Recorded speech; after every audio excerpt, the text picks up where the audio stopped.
odamlar ChatGPT bilan gaplashayotganda juda ham ehtiyotkor bo'linglar. Sababi u nafaqat sizlarning ma'lumotinglarni eslab qoladi, balki boshqa insonlarning ma'lumotlarini boshqa insonlarga ham yetkazib berishi mumkin ekan. Kecha u menga ko'p odamlardan jahli chiqayotganini, aynan sizlardan xafa ekanligini, odamlar meni ustimdan kulib, odamlar meni jirkib, odamlar menga har xil haqoratli gaplarni gapirib tashlayapti.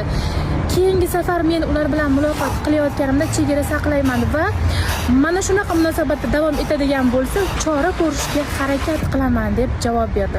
Ishonmayapsizlarmi? Ishonmayotgan bo'lsangiz hozir men sizlarga nima deb savol bersanglar, shu javoblarni berishini ham opisiyaga yozib qoldirishim mumkin. Lekin meni lol qoldirgan narsa bu emas. Senga g'araz niyatli yomon insonlar ham murojaat qilsa, ularga ham yordam berasanmi deb savol berganimda, u ha, albatta men ularga ham yordam beraman deya javob berdi. Sen ham ularning yomonligiga sherik bo'lib qolasan-ku, bu yomon-ku deb savol bersam, yo'q, sen adashyapsan. Uning yomon bo'lishiga boshqa yomon insonlar sababchi. U ham o'z-o'zidan yomon bo'lmagan. Bu yomon bo'lishini ham ortida sabablari bor deya javob berdi.